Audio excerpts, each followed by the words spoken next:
Hello everyone, आज की video में आपका स्वागत है। आज की वीडियो में मैं बात करूंगा टाटा के एक ऐसे स्टॉक के बारे में जो बहुत जल्द डबल होने का पोटेंशियल रखता है, जिसका बिजनेस बहुत बढ़िया है और फंडामेंटल भी बहुत बढ़िया है। एंड मोस्ट इम्पोर्टेंट, अभी इस कंपनी का जो बिजनेस है वो एक ऐसे सेक्टर में ट्रांजिशन कर रहा है जो फ्यूचर में बहुत अच्छा रिटर्न दे सकता है। और इतना पोटेंशियल होने के बावजूद भी आप देखोगे तो लास्ट 2 ईयर से इस कंपनी का जो स्टॉक है वो लगातार कंसोलिडेट कर रहा है, लेकिन कंपनी के सेल्स एंड प्रॉफिट जो हैं वो लगातार ग्रो हो रहे हैं, जिसकी वजह से कंपनी में वैल्यू तो क्रिएट हो रही है, लेकिन वो वैल्यू स्टॉक प्राइस में दिखाई नहीं दे रही है। और सिर्फ यही नहीं, कुछ माइक्रो इकोनॉमिक फैक्टर भी हैं जो इस कंपनी के फेवर में काम करने के चांस बहुत ज़्यादा हैं, जिसकी वजह से इस कंपनी के इन्वेस्टरों को बहुत ज़्यादा वैल्यू मिल सकती है। यानी अगर कंपनी अपनी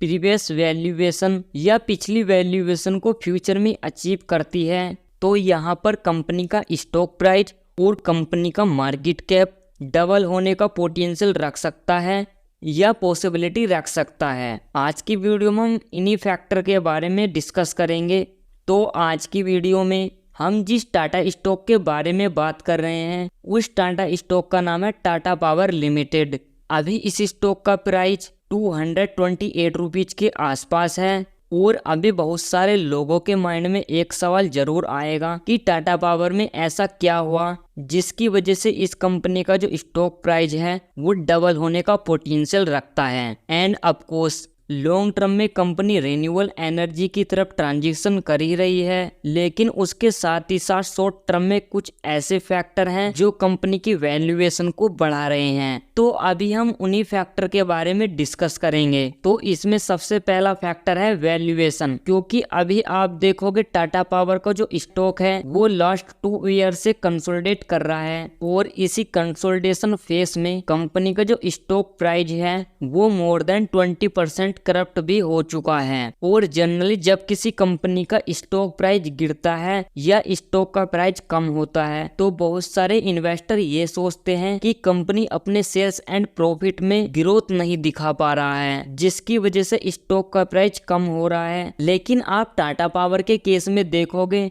तो इसी टाइम पीरियड में कंपनी के सेल्स एंड प्रॉफिट में जबरदस्त ग्रोथ हुआ है, जहां पर 2021 और 22 के बीच में 13.9% का सेल्स ग्रोथ, 2022 और 22 के बीच में सेल्स में 28.7% का ग्रोथ। और वही आप नेट प्रॉफिट की बात करें तो 2021 और 22 के बीच में 49.8% का नेट प्रॉफिट ग्रोथ और 2022 और 23 के बीच में 76.7% का नेट प्रॉफिट ग्रोथ हुआ है। यानी यहाँ पर टाटा पावर के केस में कंपनी के प्रॉफिट बढ़ रहे हैं लेकिन कंपनी का स्टॉक प्राइस नहीं बढ़ रहा है, जिसकी वजह से क्या हो रहा है, कंपनी का जो पीई रेशियो है या वैल्यूएशन है वो कम हो रहा है। एंड ऑफ कोर्स जब 2021 और 22 के बीच में कंपनी अपने रिन्यूएबल एनर्जी का ट्रांजिशन जोरों शोरों से कर रहा था तो उस टाइम कंपनी का जो वैल्यूएशन या पीई रेशियो 54 के आसपास था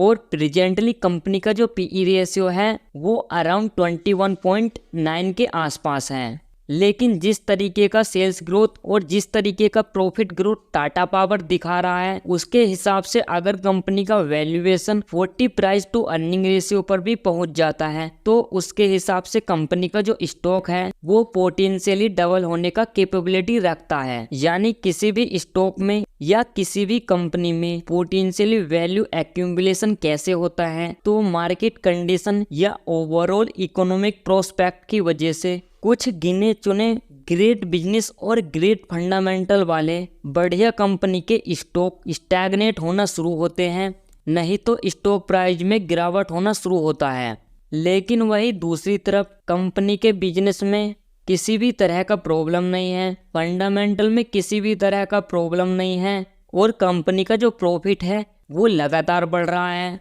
तो इससे क्या होता है, कंपनी का जो स्टॉक प्राइस है भले ही उसका मार्केट प्राइस नहीं बढ़ रहा हो लेकिन उसका इंट्रिंसिक वैल्यू लगातार धीरे ही धीरे अंदर ही अंदर बढ़ रहा होता है और कंपनी का जो स्टॉक प्राइस है वो जितना ज़्यादा कंसोलिडेट होता है उसी टाइम पीरियड में कंपनी का प्रॉफिट जितना ज़्यादा बढ़ता है, तो ये जो इंट्रिंसिक वैल्यू और मार्केट प्राइस के बीच में डिफरेंट है वो भी उतना ही ज़्यादा बढ़ता जाता है। और इसी से वैल्यू इन्वेस्टर एक पोटेंशियली अंदाज़ा लगाते हैं और अपने फंड को ऐसे अंडर वैल्यू स्टॉक में रीडाइवर्ट करते हैं, जिसकी वजह से क्या होता है, ऐसे स्टॉक में फिर से रैली होने का पॉसिबिलिटी आ जाता है, क्योंकि कंपनी के फंडामेंटल में कोई प्रॉब्लम नहीं है, बिजनेस में कोई प्रॉब्लम नहीं है, कंपनी के सेल्स एंड प्रॉफिट में अच्छा ग्रोथ हो रहा है, लेकिन इसके बावजूद भी कंपनी का जो स्टॉक प्राइस है वो कंसोलिडेट हो रहा है और प्रेजेंटली कंपनी का जो पीई रेशियो है